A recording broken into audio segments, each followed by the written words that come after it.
보도록 하겠습니다. 시작. 가끔 믿음이 있는지 생각해 볼 때가 있습니다. 어쩌면 제가 목사이기 때문에 그런 것 같기도 합니다. 내 양은 내게 주신 맡겨주신 양들은 진짜 믿음을 가지고 있는지 곰곰이 의심이 될 때가 솔직히 많이 있습니다. 우리 주위에 지금 벌어지는 일들을 보십시오. 믿음 있음이라고 하는 사람들은 믿음 없음의 사람들에게 비웃음거리가 되고 있습니다.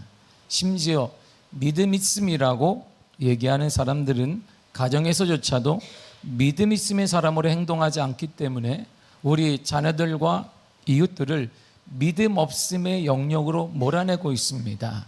이들이 믿음의 영역으로 돌아오지 못하고 있습니다. 그래서 주님께서도 2000년 전에 소금이 만약 제 맛을 잃으면 무엇으로 짜게 하리요? 제 맛을 잃으면 버려지고 밟힐 뿐이라고 주님이 말씀하셨는지도 모르겠습니다. 지금이 그때가 아닌가 싶기도 합니다. 아브라함이 본문에 보면 75세 전에, 그러니까 25년 전에 한 일을 오늘 25년 후 100세가 다가오는데 반복하는 장면이 오늘 본문의 내용입니다. 하나님께서 인생의 노인을 준비해야 될 75세 됐을 때 하나님께서는 아브라함에게 새롭고 완전히 새로운 인생을 선택하도록 명령하셨습니다. 아브라함아, 고향집을 떠나야 한다. 그에게 지시한 그 땅은 또한 그 인생에 한 번도 가보지 않은 땅이고, 주위 사람들한테 물어보았더니 그들도 말하기를 그 미개한 땅은 가보지 않았다라고 말하기도 합니다. 문명의 최고의 발상지에 살았던 아브라함이 문명의 발달이 전혀 없던 그 미개한 땅에 대해서 하나님의 가라고 해서 정보를 얻을까 했더니 정보가 아무것도 없습니다. 주위의 사람들조차 소문으로만 들었던 미개한 땅이라는 것 외에는 정보가 없습니다. 기회의 땅이라고 생각했는데 기회의 땅은 아닌 것 같습니다. 실패한 자가 쫓겨나거나 유배당할 장소로 보면 딱 맞을 것 같습니다. 왜냐하면 상당히 멀기 때문이죠. 그런 아브라함은 갈등을 하거나 두려워하지 않고 이렇게 행동했습니다. 창세기 12장 4절입니다. 시작. 이에 아브라함이 여호와의 말씀을 따라갔고 롯도 그와 함께 갔으며 아브라함이 하란을 떠날 때에 75세였더라. 아멘. 이처럼 주님께서 말씀하는 것이라면 바로 결정해야 합니다. 주님께서 말씀하신 것이라면 바로 행동해야 됩니다. 주저하지 말아야 됩니다. 머뭇거리지 말아야 됩니다. 실패한 결정이 뭐냐? 결정을 내가 했는데 실패한 게 뭐냐? 바로 그것은 결정하지 않는 것입니다. 한 달, 1년 늦게 생각해보고 결정하겠다. 그거 실패한 결정인 것입니다. 아니, 한두 주 생각해보고 그것도 실패한 것입니다. 하루 이틀 생각해보고 결정하는 것 또한 실패한 것입니다. 성공적인 결정은 바로 결정하는 것입니다. 즉시 결정하는 것입니다. 이렇게 말합니다. 히브리 11장 8절입니다. 시작. 믿음으로 아브라함은 부르심을 받았을 때 순종하여 장래 유업을 받을 땅에 나아갈새 갈 바를 알지 못하고 나아갔으니. 아멘. 하나님 부르셨는데 그냥 나아갔습니다. 어디로 갈지 모르지만 그냥 떠났습니다. 이것이 하나님께서 원하시는 것이라면 바로 지금 즉시 결정해야 되는, 우리는 늘 머뭇거립니다. 생각을 해봐야 되겠다는 것입니다. 생각 좀 해보고 하루 이틀 생각해보고 한 주 생각해보고 그때 하나님의 감동은 또 하나님의 역사는 또 하나님의 은혜는 또 하나님은 그와 동행하지 않는 것입니다. 그러니까 늘상 한 박자 늦으니까 내가 하는 것 같은데 기쁨이 없는 거예요. 늘 한 박자 늦으니까 나는 하는 것 같은데 역사가 일어나지 않는 것입니다. 하나님이 명령하시면, 하나님의 뜻이라면 지금 바로 즉시 결정하고 행동해야 합니다. 바로 이런 사람에게 인생의 반전이 일어나는 거예요. 평범한 인생의 축복의 사람으로 변화되기 시작합니다. 그렇지 않은 사람은 늘 언제나 평안을 가장한 용기 없음 뒤에 숨어 있어요. 평안한 것 같으나 그는 용기가 없는 것입니다. 몸을 가린 채 실패의 삶을 살아갈 뿐이고 그를 따라가는 자녀들 또한 똑같은 삶을 살아가는 것입니다. 우리의 자녀들은 우리를 뛰어넘을 수가 없습니다. 그런데 아브라함이 믿음으로 말씀의 의자에 가나안에 정착하자마자 기근이 와버렸어요. 그나마 겨우 미개한 땅에 도착했는데 기근이 와버렸습니다. 그러자 그는 의식주 문제를 해결하기 위해 애굽으로 내려갔습니다. 알다시피 아브라함이 살던 시대가 지금부터 약 4,000년 전입니다. 그러니까 문명이 발달할 리가 없습니다. 당연히 이집트 사람들이 외국인을 보는 건 쉽지 않은 거예요. 외국인이 왔네? 우리도 딱 보세요. 처음에 제가 어릴 때 이태원에 살 때 외국인이 쉽지 않았습니다. 쉽지 않은 거예요. 특별히 당시 멀리 떨어져 있는 이라크 남부 지역인 갈대아 우르 사람을 보는 것은 쉽지 않은 거예요. 옆에 있는 사우디 사람, 옆에 있는 다른 나라 사람을 보는 건 쉽지만 멀리 반대편에 있는 이라크 남부에 갈대아 우르에 살던 사람이 왔는데 누구지? 언어가 달라요. 쓰는 말이 다릅니다. 그 생김새가 달라요. 유독 티가 나는 것입니다.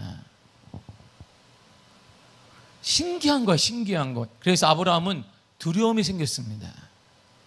자신도 아직 이집트의 문명이나 상을 잘 모르고 있기 때문이기도 하고 자신의 아내인 사라는 고향에서도 미인이었단 말이에요.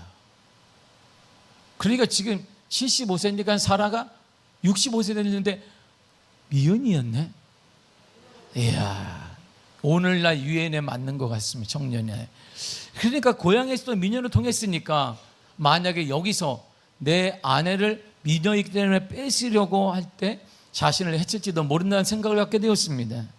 이집트인들, 이집트 문명을 이해하지 못하고 있고, 그리고 중요한 것은 자신이 살았던 지역이 당시 최고의 문명지대였단 말이에요. 그러니까 그가 볼 때는 다 비문명국가 사람들이에요. 그러니까 이들이 무식하게 자신의 목적을 이루기 위해 자신을 죽일지도 모른다는 생각을 했습니다. 그래서 아내인 사라에게 이렇게 요청을 합니다. 여보, 한 번만 들어줘요. 그리고 25년 전에, 오늘 본문의 25년 전은 75세에 이렇게 부탁을 합니다. 창세기 12장 12절과 13절입니다. 시작. 애굽 사람이 그대를 볼 때 이르기를 이는 그의 아내라 하여 나는 죽이고 그대는 살려리니 원하건대 그대는 나의 누이라 하라. 그러면 내가 그대로 말미암아 안전하고 내 목숨이 그대로 말미암아 보존되리라. 아멘. 보세요. 뭐라고 하라? 누이라고 해라. 남편이라고 하면 큰일 난, 무식한 사람이야. 그 사람들 목적을 위해서는 칼을 휘둘지 몰라. 내가 살기 위해서는 남편이라고 하지 않대. 나도 와이프라고 하지 않겠다. 누구라고 해라? 누이. 나는 오빠라고 해라. 이렇게 얘기를 해요. 아브라함의 예상대로 이집트 왕 마로는 그렇다면 상관이 없구나. 그래서 그녀를 첩으로 받아들입니다. 그리고 나서 아브라함에게 너무나 감사하기 때문에 양과 소와 나귀와 낙타와 노비까지 주었습니다. 겁으로 만들어 주었습니다. 그러나 하나님께서 바로와 그 집에 사라의 일로 인해 재앙을 내리시고 하나님이 나타나셨습니다. 이 아브라함은 사라와 함께 이집트에 올 때는 거짓골로 왔는데 사라의 일로 인하여서 한순간에 거부가 됐습니다. 조카와 싸울 정도로 거부가 됐어요. 시간이 흘러서 조카 롯과 헤어진 후에 거처를 그랄로 옮겼습니다. 이게 바로 125년 전에 흐른 100세 때예요. 그런데 그것이 아브라함은 예전에 애굽에 내려갔을 때 왔던 일을 똑같이 반복합니다.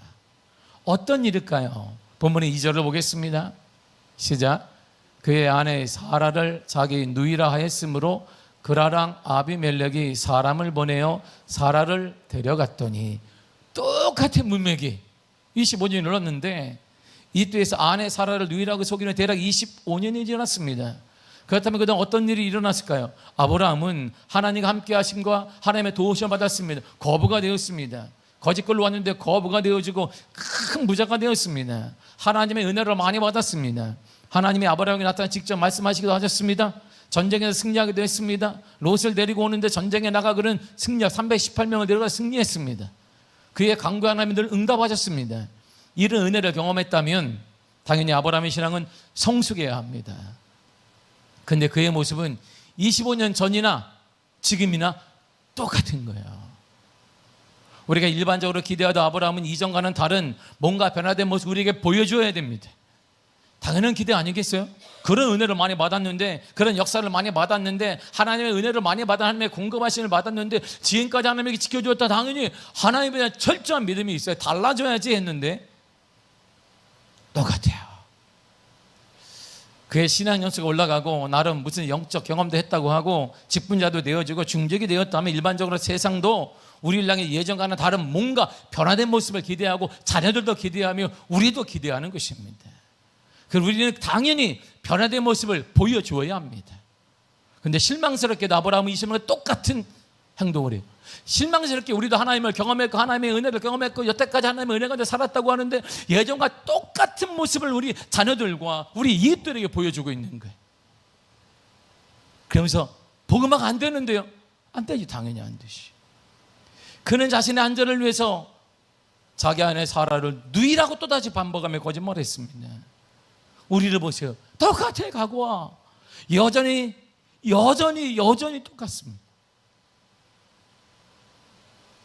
여전히 섬기지 못하는 사람은 섬기지 못하고, 여전히 인생을 사는 인생하고, 여전히 주를 위해 뭐라도 못하고, 그래도 신앙 연수는 올라가요. 직분은 올라가요. 그러면 기대치는 커지는 거예요. 세상은. 우리 자녀들도 기대치가 커집니다. 그래도 별게 없네. 공갈빵이 되는 거예요. 공갈빵 안에 아무것도 없네. 속이 있는 줄 알았더니 뚝 눌러보니까 뻥 터지는데 아무것도 없는 거예요. 이게 우리의 모습이에요. 이게 아브라함의 모습이에요. 그래서 어떻게 되었을까요? 25년 전 이집트의 바로 왕이 자신의 아내인 사라를 잡으러 내려왔듯이 25년 후인 지금 그라랑 아비멜렉 또한 아내인 사라를 첩으로 데려왔었는데 왜? 무관한 사람이니까, 오빠니까 당연한 거 아니겠어요? 그리고 잘 먹여주니까. 이처럼 아브라함은 두려움에 사로잡혀서 거짓말을 계속 반복하고 있습니다. 자신의 안전을 위해 아내를 파는 비겁한 행동을 다시 반복하고 있습니다. 아브라함은 100세의 나이로 여러 경험을 했습니다. 경륜도 쌓았습니다. 나름 신앙생활도 깊다고 자타 공인도 받았습니다. 자신 있게 자신에게 어려움이 생긴다. 그런데 똑같은 실수를 범하고 있는 거예요. 과거의 모습으로 돌아갑니다. 과거의 믿음 없음의 모습으로 돌아가고 있습니다. 이런 아브라함의 모습을 보면서 여러분 어떤 생각이 드십니까? 남일이 아니구나. 남일이 아닌데? 한심해 보이십니까? 어떻게 은혜를 저렇게 받았는데 이 아브라함이 믿음의 조상이라면서 어떻게 믿음의 조상인데 이렇게 생각하십니까? 하지만 우리 자신의 모습을 보면 별 차이가 없습니다. 딱히 할 말이 없습니다. 저 자신도 아브라함과 다르지 않다는 것을 알기 때문입니다. 우리의 실패를 자세히 보십시오. 내가 경험했던 실패들, 그 중에 많은 것들은 여러분 새로운 것이 아닙니다. 전에 했던 실패를 또다시 반복하고 되풀이하는 것입니다. 사실 나를 얽매이게 하는 것, 나를 무너뜨리는 죄는 여전히 예상하지 못했던 새로운 것이 아닙니다.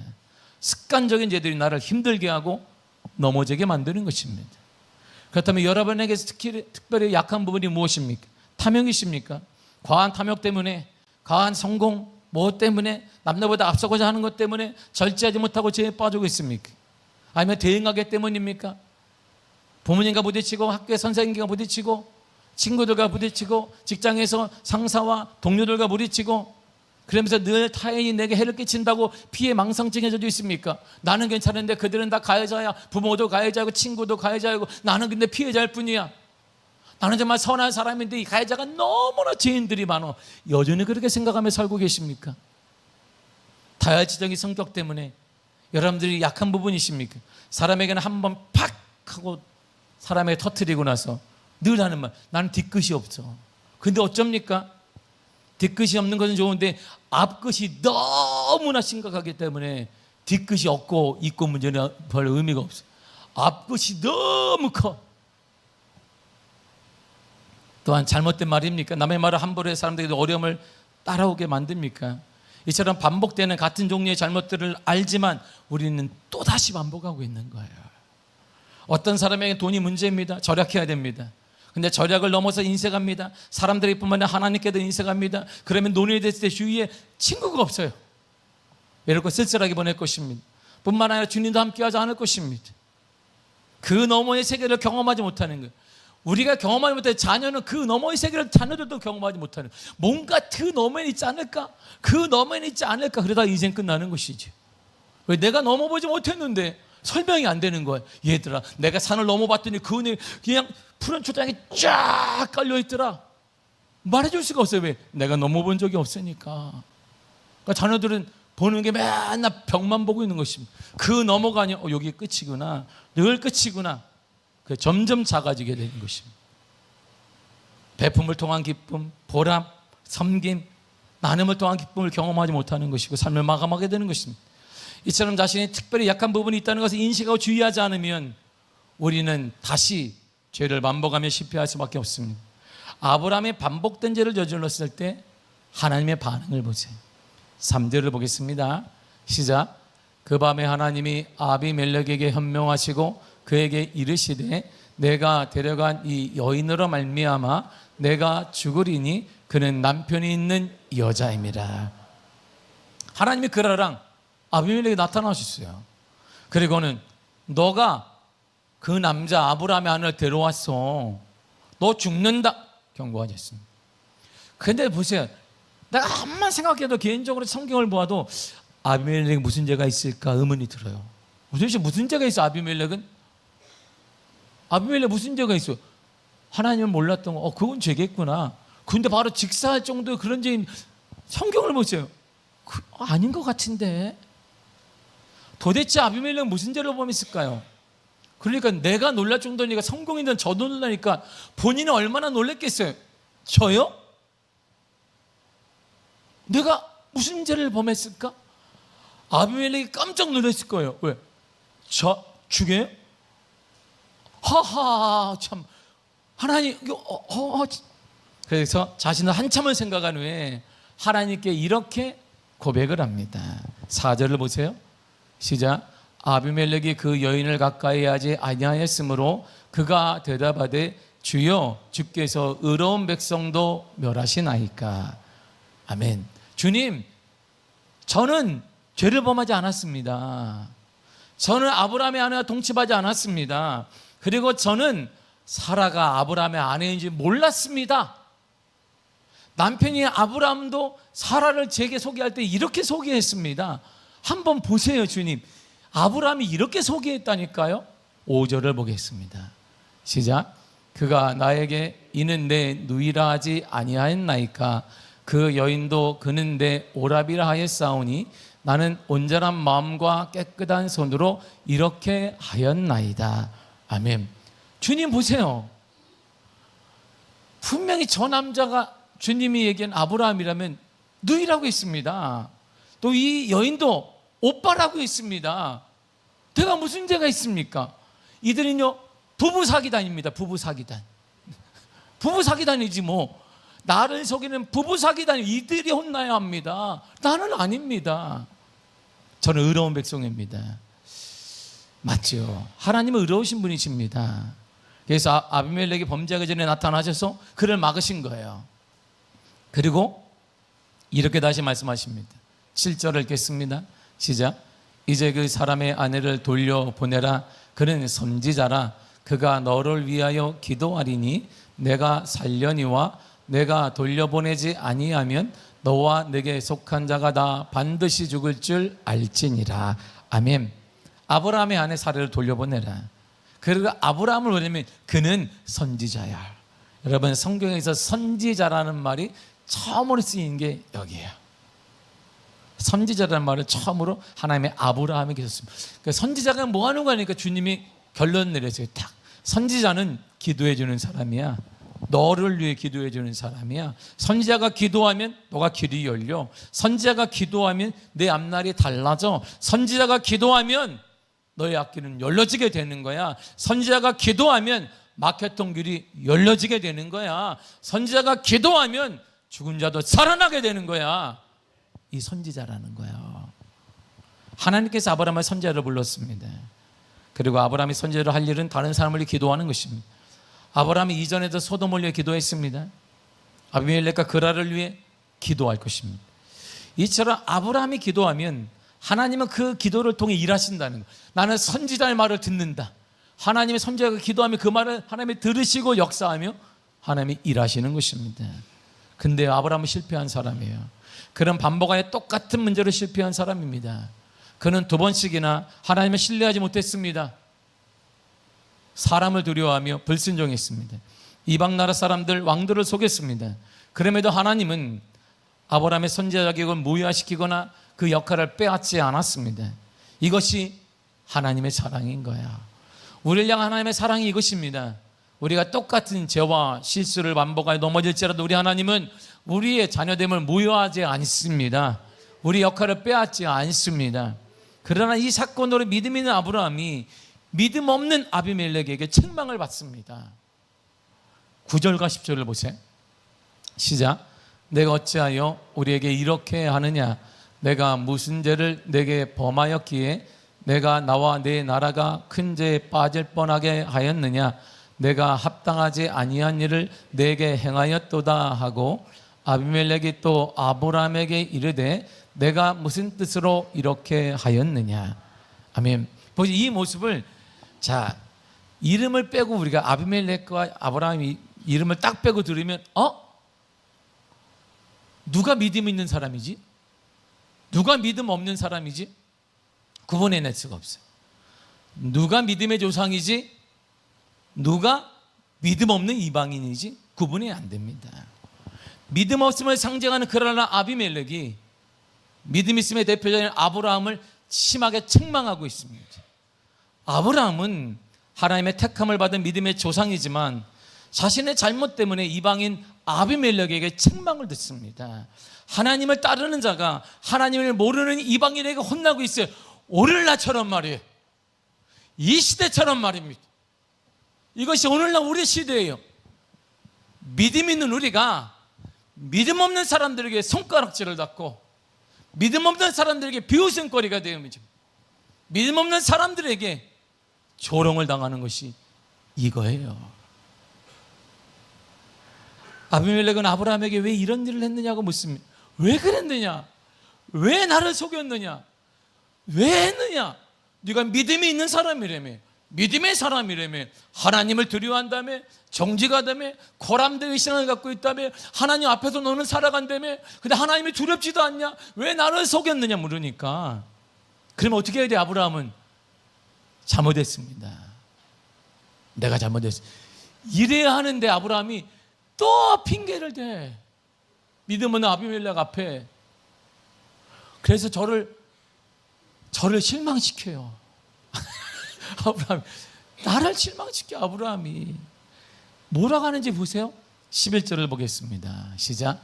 아브라함이 이르되 이곳에서는 하나님을 두려워함이 없으니 내 아내로 말미암아 사람들이 나를 죽일까 생각하였으며. 내가 보니까 내가 왜 그랬냐면, 아니 잘못하면 돼. 내가 잘못했다면 되는데 또 잘못 인정 안 하고 얘기해. 내가 이렇게 한 것은 정당성을 얘기하는 거예요. 내가 이렇게 거짓말할 수밖에 없었던 것은 이 나라가 그랄이 믿음의 땅이 아니잖아요. 하나님을 두려워하지 않잖아요. 당신들이. 그러니까 내가 안을 하면 나를 죽일까 봐 그랬다 그랬는데, 이거 그랄 땅 하나님을 믿는 민족이 사는 것이 아닙니다. 맞지요? 당신은 그랄의 왕임으로 마찬가지라는 거예요. 당신도 하나님을 두려워하는 사람이기에 믿지 않는 사람들이기 때문에 내 아내를 빼앗고 나를 죽일까 두려워서 이렇게 거짓말했다고 합니다. 그런데 진짜 그랬을까요? 진짜 이들이 하나님을 두려워하지 않았을까요? 그라랑 아비멜렉이 다음날 신하들을 모았어요. 내가 꿈에 하나님을 만났다. 그 하나님을 내가 처음 만났다. 나는 하나님 믿지도 않는데 그분이 내게 얘기했다. 그 사람, 아브라함이 하는 그 사람의 아내를 내가 함부로 취하면 나와 여기 있는 사람이 싹 죽는다 그런다. 알고 보니 선지자였대. 선지자, 하나님의 선지자였대. 그럼 어떻게 할까? 이 말에 반응하는 걸 보세요. 8절을 보겠습니다. 시작. 아비멜렉이 그날 아침에 일찍이 일어나 모든 종들을 불러 그 모든 일을 말하여 들려주니 그들이 심히 두려워하였더라. 그들은 하나님을 두려워해서 하나님을. 그런데 아브라함 뭐라 그랬어요?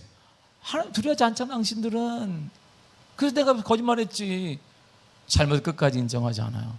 아브라함의 잘못된 생각은 아브라함의 선입견일 뿐이에요. 이것도 하나 아브라함의 믿음 없음 때문입니다. 그들은 하나님을 두려워했습니다. 하나님의 경고를 들으는 그들은 모두 하나님을 두려워했습니다. 이처럼 아브라함은 자신의 잘못된 행동에 대해 깊이 용서를 구하기보다 잘못을 감추기에 또 핑계를 댑니다. 그는 자신이 이렇게 잘못된 일을 하게 된 이유에 대해 상황을 탓하며 사람을 탓하고 주위 사람들을 탓하는 것입니다. 그 문제를 제대로 인식하지 못한 채 뻔뻔한 존재가 되어버렸습니다. 이처럼 어설픈 핑계와 구차한 변명은 하나님의 은혜를 가릴 뿐입니다. 믿음 없는 사람들에게 손가락질을 받거나 비웃음거리가 될 뿐입니다. 이후에 믿음 없는 아브라함은 믿음 없는 아비멜렉은 믿음 있는 아브라함과 전혀 다르게 행동을 해요. 이게 부끄러운, 이 내용이 정말 저를 부끄럽게 합니다. 믿음 있는 아브라함은 바르지 않는 변명으로 위기를 모면하라 그래요. 계속 변명을 대잖아요. 꼼수의 달인이지. 꼼수. 어떻게 저 양반이 믿음의 조상이 됐지? 주의 은혜로세. 정말 주의 은혜예요. 주의 은혜. 그러나 믿음 없는 아비멜렉은 자신의 잘못을 보상하기 위해 필요한 모든 조치를 취합니다. 14절을 보겠습니다. 시작. 아비멜렉이 양과 소와 종들을 이끌어 아브라함에게 주고 그의 아내 사라도 그에게 돌려보내고. 아멘. 사라를 돌려보내요. 사람만 돌려보낸 게 아닙니다. 양, 소, 그리고 종들도 보냅니다. 종들까지 딸려서 보내. 이것만이 아닙니다. 아브라함을 보니까 그랄 땅에 당신이 왔는데 거주할 땅이 있는가? 아직 없습니다. 그러면 당신이 원하는 강남에 거주를 하게, 이렇게 말하는 거예요. 와, 얼마나 좋아. 어렵게 한국에 왔는데 그래서 거주할 땅이 있는가? 예. 그러면 저기 저 끝에, 저 남쪽 끝에 있는 사람이 살지 않는 그곳에 땅이 많으니 거주하게. 그런 게 아니에요. 이렇게 말합니다. 15절을 읽겠습니다. 시작. 아브라함에게 이르되 내 땅이 내 앞에 있으니 내가 보기에 좋은 대로 거주하라. 아멘. 이야, 우리는 그러면 어떤 땅을 달라고 그래야 돼요? 강남 땅을 달라고 그래야지. 대치동 땅을 달라고 그래야지. 어디 땅을 달라고 그래. 우리가 거기에 마음대로 거주하라는 거예요. 이것뿐만이 아닙니다. 더욱 놀라운 화해의 선물도 보냅니다. 16절을 보겠습니다. 시작. 사라에게 이르되 내가 은청결을 내 오라베에게 주어서 그것으로 너와 함께한 여러 사람 앞에서 내 수치를 가리게 하였노니 내일이 다 해결되었느니라. 아멘. 은청결을 줘요. 그리고 다 해결됐다. 근데 부끄러운 말을 그가 딱 찌릅니다. 내 오라비에게 줬다. 오라비예요? 남편이잖아요. 이 말이 뭐예요? 신앙인답게 살아라. 안 믿는 사람이 그렇게 말하는 거예요. 내가 다 주는데 신앙인답게 살아. 신앙인답게, 믿음 있음답게 살아. 이 얘기를 하는 거예요. 아주 부끄럽잖아요. 믿음 있다고 말만 하지 말고 오라비에게 주었다. 내가 당신 남편 아브라함이 아닌 당신이 말한 거짓말한 오라비에게 주었으니 정신 차리고 살아라. 안 믿는 사람이 이러고 얘기했어. 이게 오늘날 우리 현실입니다. 세상이 우리를 그렇게 보는 거예요. 지금 우리가 살고 있는 곳, 우리의 삶 속에서 믿음 있음을 상징하는 우리가 믿음 없음의 사람들에게 비웃음거리가 되고 짓밟히는 일들은 흔합니다. 그러므로 잘못에 대한 합당한 태도를 취해야 합니다. 핑계대지 말고 탓하지 마십시오. 사람을 탓하거나 누구를 탓하거나 환경을 탓하거나 사회 탓하지 말라, 이런 말입니다. 이 사회는 하나님을 믿지 않습니다. 교회에 대해, 그리스도인들에 대해 이들은 좋은 감정이 없습니다. 맞습니다. 이런 믿음 없는 걸 하지 말란 말입니다. 이 시대는 그럼에도 하나님의 공의는 존재합니다. 이 시대는 그럼에도 하나님이 주인 되십니다. 하나님은 이런 시대 속에서도 하나님은 악을 선으로 바꾸어 주십니다. 우린 그걸 믿는 사람들이 그렇게 살아라. 그렇게 세상이 알아주지 못해도 그렇게 살아야 한다.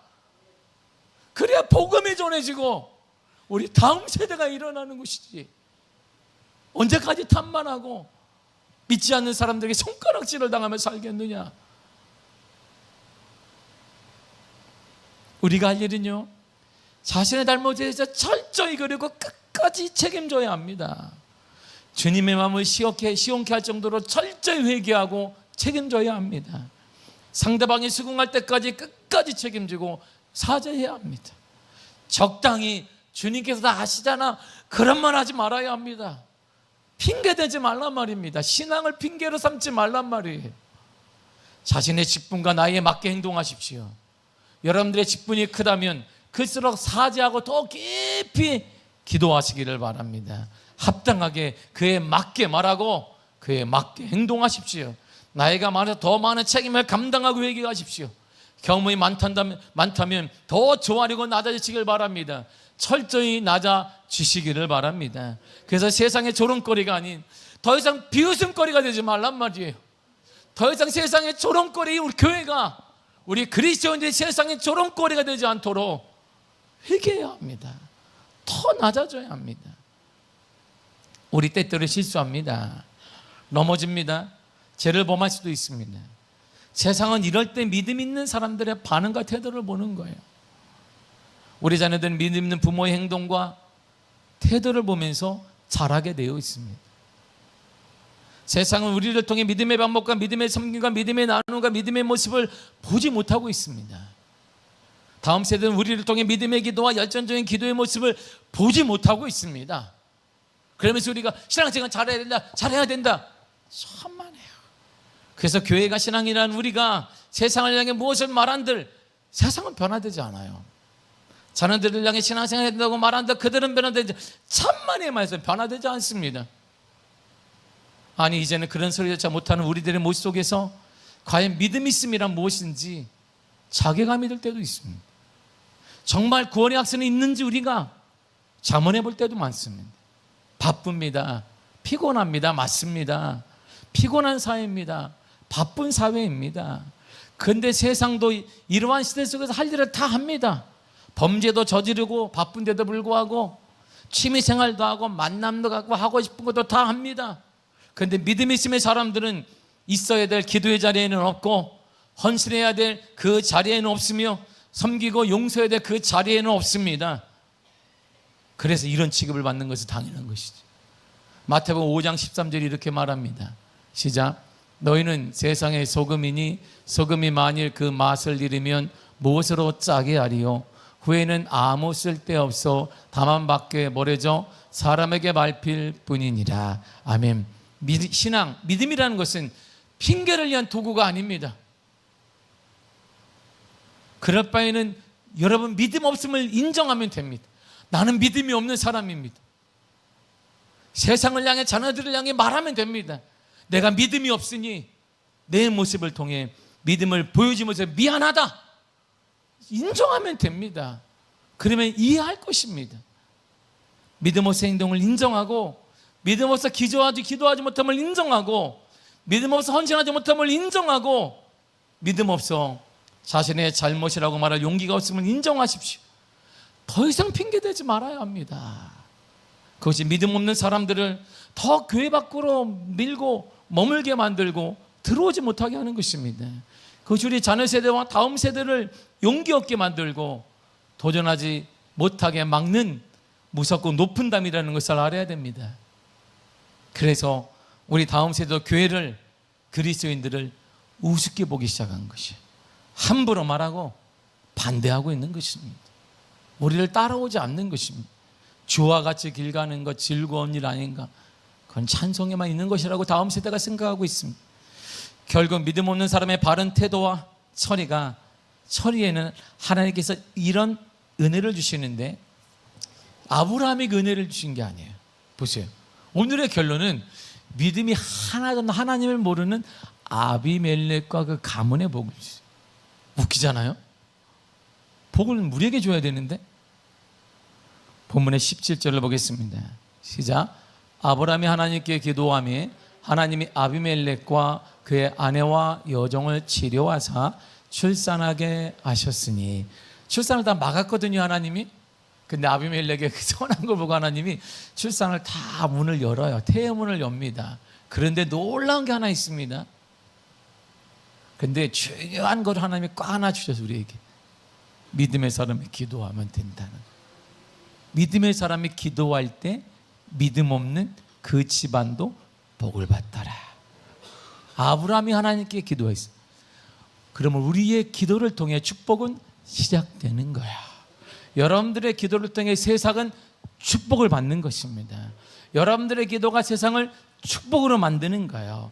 우리의 기도가 직장과 사업체를 축복으로 만듭니다. 우리의 기도가 다음 세대 열정적인 세대로 만듭니다. 그러므로 지금 기도하십시오. 믿음 없는 세상을 향해 우리가 할 수 있는 최고의 섬김은 기도인 것입니다. 세상을 축복하는 자가 되시기를 바랍니다.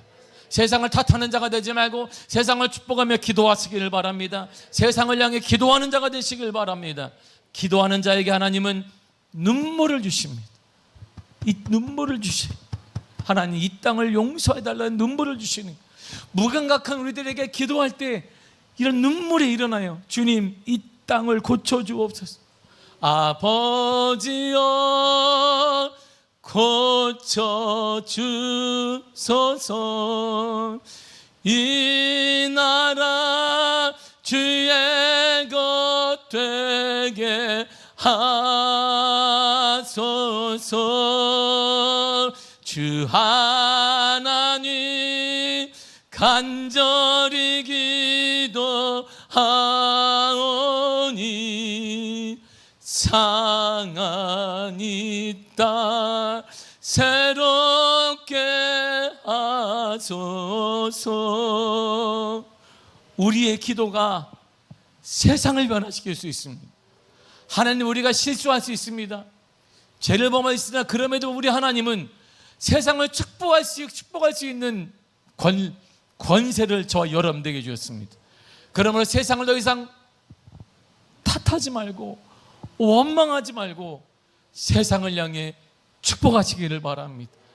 세상을 향해 입을 열어 기도하십시오. 그리고 이 땅이 얼마나 악한지 알고 눈물을 주실 거예요. 그 눈물로 기도할 때 세상은 변화되어지고 가정은 변화되어지며 자녀는 변화되어지고 우리 교회가 변화될 것입니다. 하나님, 우리 교회에 하나님의 눈물을 허락하여 주옵소서. 하나님의 눈물을 허락하여 주옵소서. 이 눈물의 기도를 통해, 여러분들의 기도를 통해 세상은 반드시 변화될 것입니다. 가정은 반드시 일어나게 될 것입니다.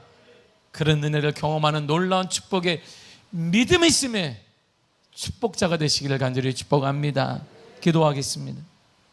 하나님, 감사드립니다.